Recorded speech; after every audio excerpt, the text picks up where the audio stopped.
నన్ను జైలుకి పంపిస్తున్నావు. నా మైథిల్ని నాకు శాశ్వతంగా దూరం చేస్తున్నావు. ఖచ్చితంగా ఈ రోజు కాకపోయినా రేపైనా మైత్రిని పెళ్లి చేసుకుంటావు. నేను కాపురం చేయాల్సిన మైథిలితో నువ్వు కాపురం చేస్తావు. అలా జరగడానికి వీల్లేదు. నాకు దక్కని మైథిలి ఇంకెవరికి దక్కకూడదు. రేయ్, నిన్ను వదిలిపెట్టను, చంపేస్తాను. మనమడా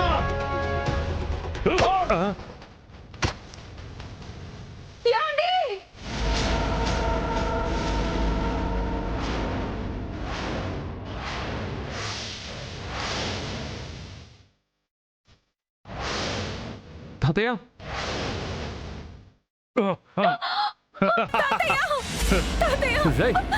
తాతయ్య పొడుస్తావరా?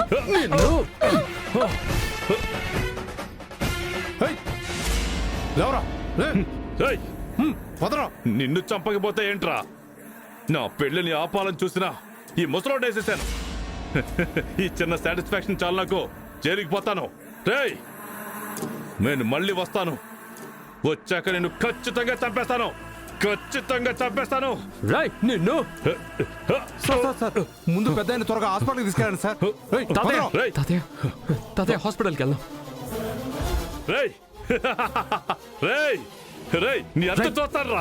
నేను వదలను. తాతయ్య తాతయ్య తాతయ్య, తాతయ్య తాతయ్య మీరేం టెన్షన్ తొందరగా పడకండి. వెళ్దామండి. హాస్పిటల్కి వెళ్దాం తాతయ్య. తాతయ్య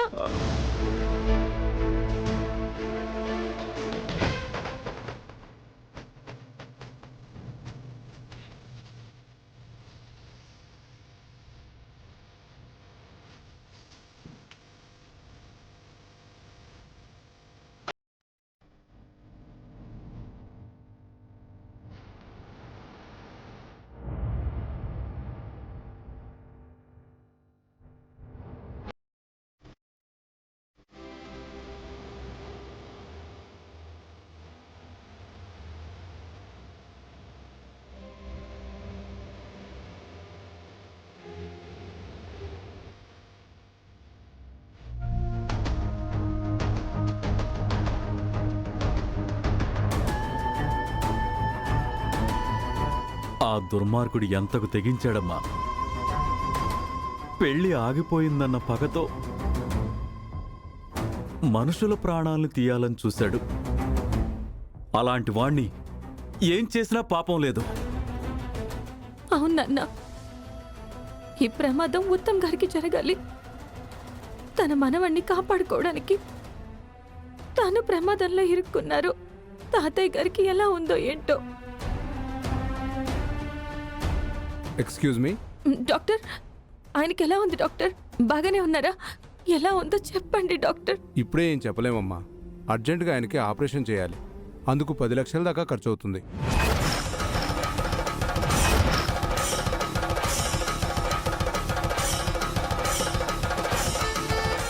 ఆపరేషన్ అయిన తర్వాత కూడా 48 అవర్స్ గడిస్తే కానీ ఏ విషయం చెప్పలేం. అలాగా? అవునమ్మా, మీరు వెళ్ళి కౌంటర్లో 10 లక్షలు కట్టేయండి. ఈ లోపల నేను వెళ్ళి ఆపరేషన్కి ఏర్పాటు చేస్తాను. అలాగే డాక్టర్. ఓకే. ఇప్పటికిప్పుడు 10 లక్షల రూపాయలు ఎక్కడి నుంచి తేవాలి అన్నా?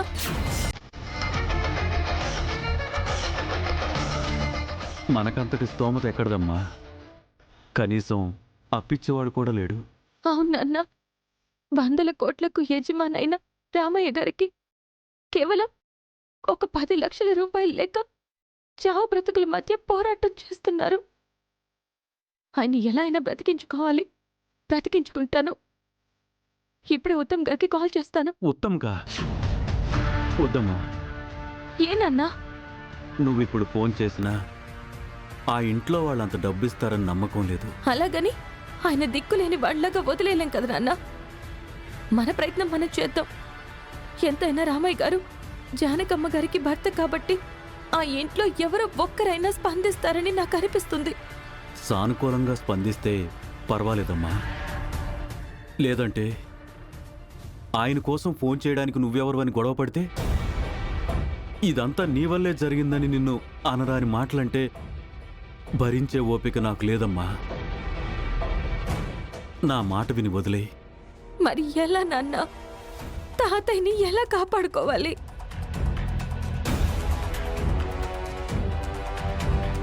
ఎలా కాపాడుకోవాలి నాన్న?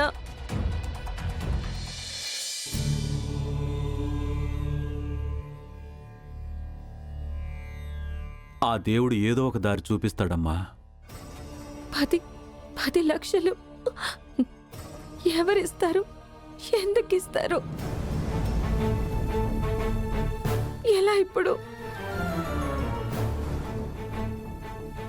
భగవంతుడా, ఏదో ఒక దారి చూపించు స్వామి.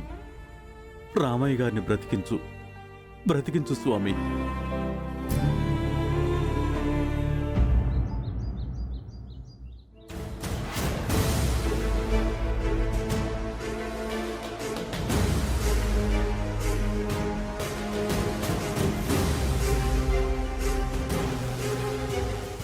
భగవంతుడా, ఏంటి స్వామి ఈ పరీక్ష? కంటి ముందే రక్తపు మడుగుల్లో ఆయనలా కుప్పకూలిపోతుంటే నిశ్చేష్టురాల్నై చూడ్డం తప్ప కనీసం దగ్గరకు కూడా వెళ్ళలేకపోయాను. తన మనవడి ప్రాణానికి తన ప్రాణం అడ్డు వేసి కాపాడుకున్నారు. అలాంటిది నా భర్త ప్రాణాలు కాపాడే భారం నీదే స్వామి, నీదే.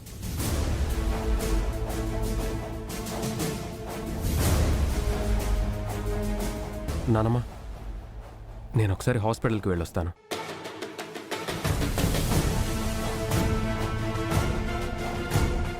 ఎందుకురా? ఎవరున్నారని వెళ్తున్నావు? ఎవరి కోసం వెళ్తున్నావు? తాతయ్య కోసం వెళ్తానంటున్నాను.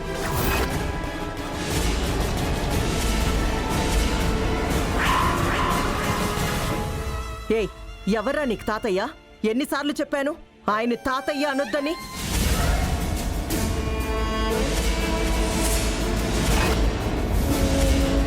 అంటే తప్పే ఉంది వదినా, ఆయన తాతయ్యగా.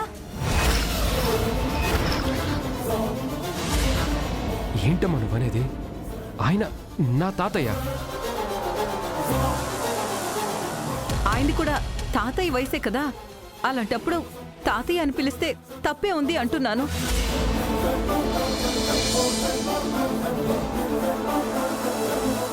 ఇప్పుడు ఉత్తమ్ ఆయన్ని ఏమని పిలవాలన్నది సమస్య కాదు. ఇప్పుడు ఆ పెద్ద ఆయనకి ఎలా ఉందో ఏంటో.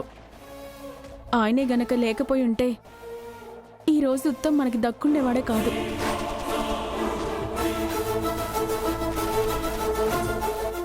అవును, ఈరోజు ఉత్తమ్ క్షేమంగా ఉన్నాడు అంటే అందుకు కారణం ఆయనే. ఏమిచ్చినా ఆయన రుణం తీర్చుకోలేం. ఆపుతావా? ఏదో ఆయన అడుగు తడబడి మొత్తం కడ్డొచ్చాడు గానీ ప్రాణాలు కాపాడేంత సీన్ ఆయనకేం లేదు. లీలాకృష్ణ,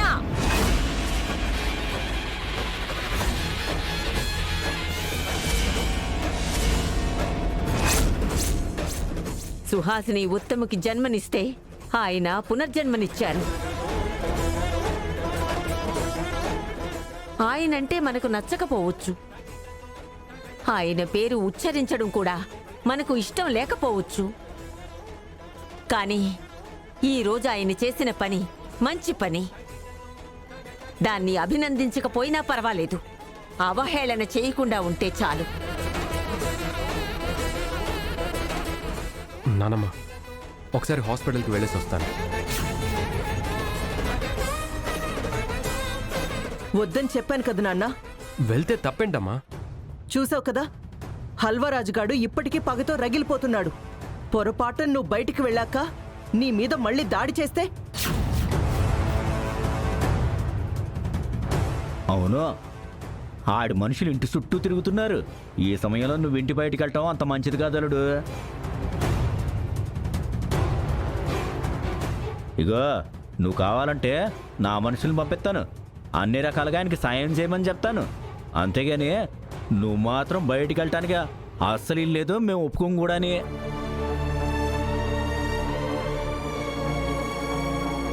నా మనసు ఎందుకో అల్లకల్లోలంగా ఉందమ్మా. నా కోసం నాతో ఏ సంబంధం లేని మనిషి తన ప్రాణాన్ని పణంగా పెట్టి నన్ను కాపాడాడు. అలాంటి గొప్ప మనిషిని కనీసం వెళ్ళి పలకరించడం మన బాధ్యత. నా బాధ్యత కూడా నన్ను నెరవేర్చుకొనివ్వడం లేదు. చెప్పాను కదా ఈ రోజు నువ్వు బయటికి వెళ్ళొద్దని. అంతగా ఆయన్ని కలవాలనుకుంటే రేపు వెళ్ళొచ్చు. ఈ రోజు మాత్రం వెళ్ళడానికి వీల్లేదు. కాదు కూడదు అని వెళ్తే నా మీదొట్టే.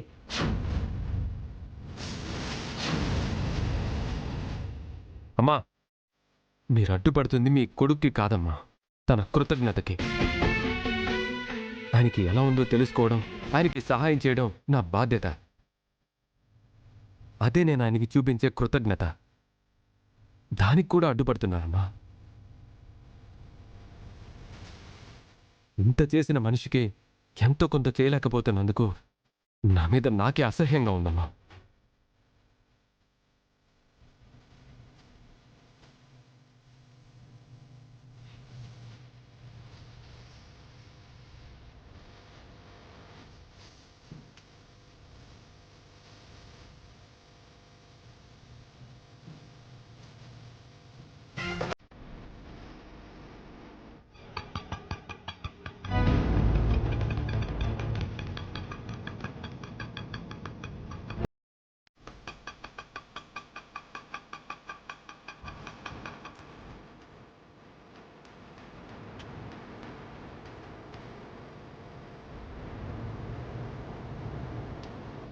అమ్మా, జానకి రామయ్య గారు అనే పేషెంట్ ఎక్కడున్నారో చూడరా. Okay madam.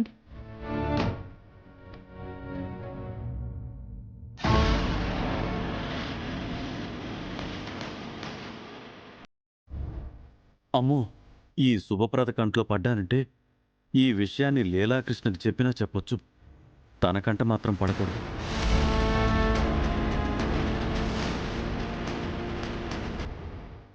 అమ్మ మైథిలి, నా ఫ్రెండ్ ఒక అతను ఉన్నాడు. అతని దగ్గర డబ్బులు సర్దుబాటు అవుతాయేమో నేను కనుక్కుని వస్తానమ్మా. అలాగే నాన్న.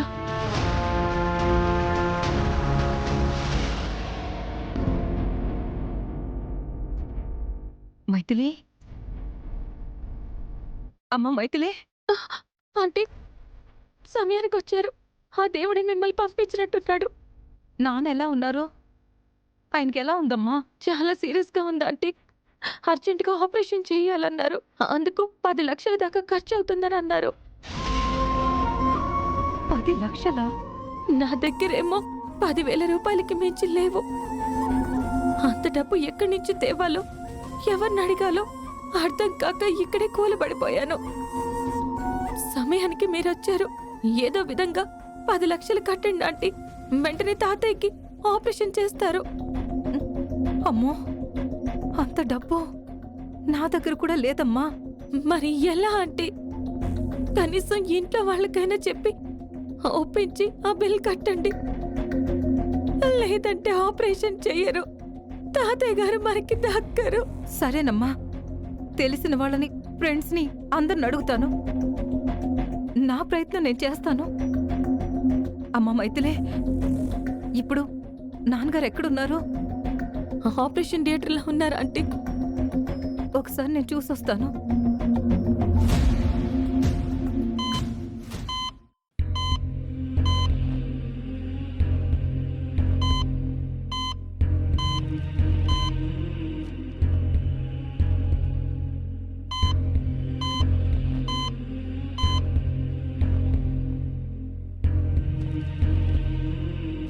మా నాన్న ప్రాణం ఖరీదు కేవలం 10 లక్షల రూపాయల. కోట్లకు అధిపతైన మనిషికి 10 లక్షల రూపాయలు లేక ప్రాణం పోతుందా? ఆ దేవుడికి జాలి దయ అన్నదే లేదు. అందుకే నీ మీద కక్ష కట్టి ఇలా పగ తీర్చుకుంటున్నాడు. చేస్తాను నాన్నా, నేను ఏదో ఒకటి చేసి మా నాన్నని బ్రతికించుకుంటాను.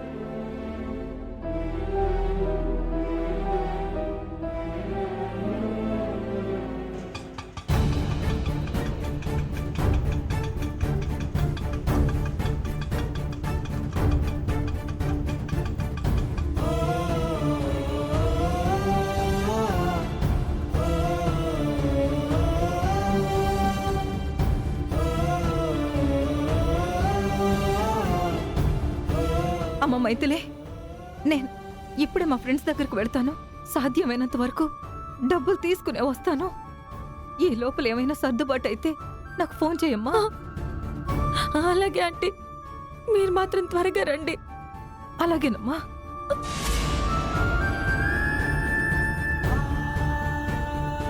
అమ్మా, రామయ్య గారనే పేషెంట్ ఎక్కడున్నారు?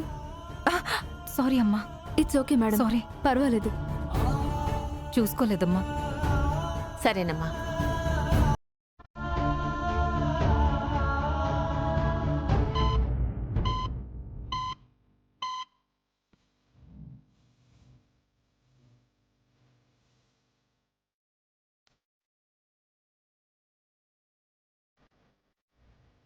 మీరు నిండి 100 ఏళ్ళు బతకాలండి.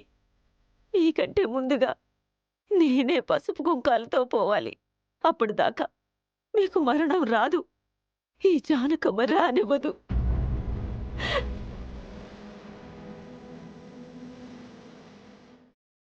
డాక్టర్, అర్జెంటుగా రమ్మన్నారట. ఏమ్మా 10 లక్షలు కట్టమన్నాను, ఇంకా కట్టలేదా? లేదు డాక్టర్, అదే ప్రయత్నంలో ఉన్నాం. ఇంత లేట్ అయితే ఎలాగమ్మా? అవతల ఆయన ప్రాణాలతో పోరాడుతున్నారు. మీరు డబ్బులు కడితే తప్ప మేము ఆపరేషన్ చేయలేం. ఆపరేషన్ చేస్తే తప్ప ఆయన ప్రాణాలు దక్కవు. త్వరగా పేమెంట్ అయినా కట్టండి, లేదా గవర్నమెంట్ హాస్పిటల్ కన్నా తీసుకెళ్ళండి. ఎందుకు వస్తారో ఏమో తెలియదు మా ప్రాణాలు తీయడానికి. పదమ్మా.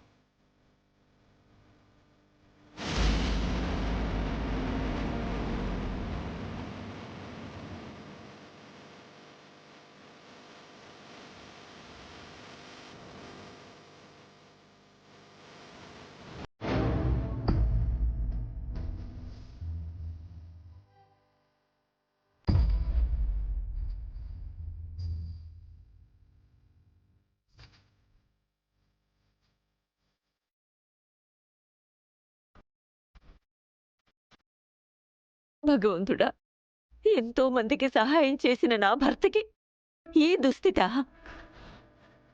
పంతాలు పట్టింపులు అన్నీ కాసేపు పక్కన పెడతాను. నా భర్తని బతికించు స్వామి. ఏదో ఒకటి చేసి బతికించు స్వామి.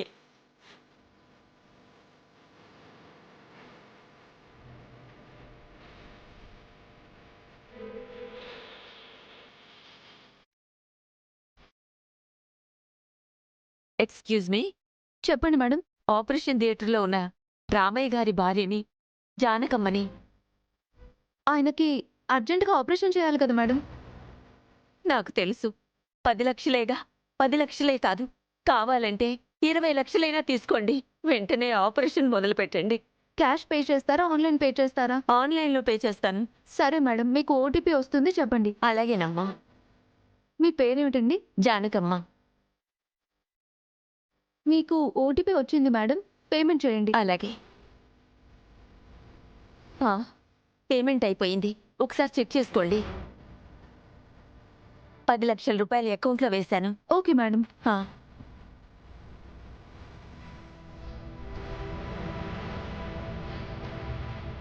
హలో సార్, రామయ్య గారి బిల్ క్లియర్ అయింది. అర్జెంటుగా ఆపరేషన్ స్టార్ట్ చేయండి. ఆపరేషన్ స్టార్ట్ చేస్తారు మేడం.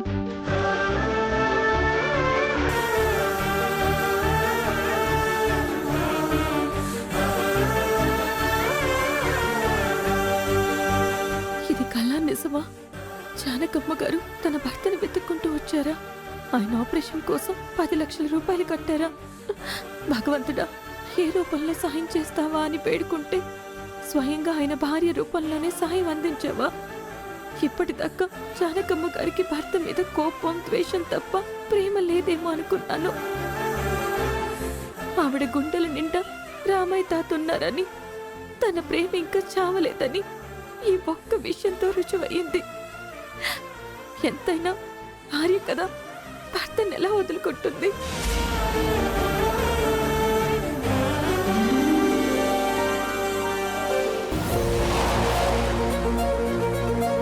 పోనీ బాబు.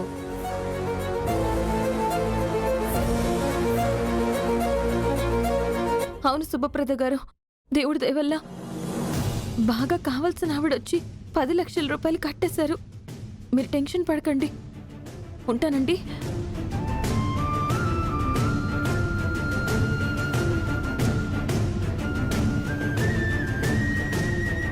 మైథిలి గారు